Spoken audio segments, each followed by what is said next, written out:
Around 13,077 vehicles have crossed the age of 25 years in the city.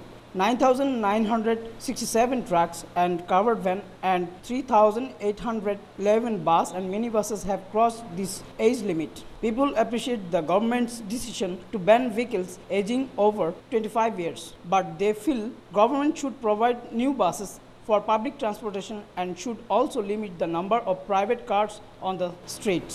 সরকারের কাছে আমাদের আবেদন এটাই যে বাস মিনিবাস করভ্যানগুলোর পাশাপাশি পুরনো যে বিজনেসের প্রাইভেট গাড়িগুলো আছে ওগুলো যেন উঠানো হয়। পুরাতন গাড়িগুলো পুরাতন ট্যাক্সিগুলো থেকে দূষিত বায়ু বের হচ্ছে, আমাদের পরিবেশ দূষিত হচ্ছে। সরকারের উচিত এই ধরনের পদক্ষেপ নেওয়া যে একটা ইনকামের মানুষ শুধু গাড়ি কিনতে পারবে। Even a bus driver himself appreciates the government's decision to ban aged vehicles in the city, saying they are old and risky. 20 বছর পুরনো গাড়ি বন্ধ করে দেওয়া উচিত।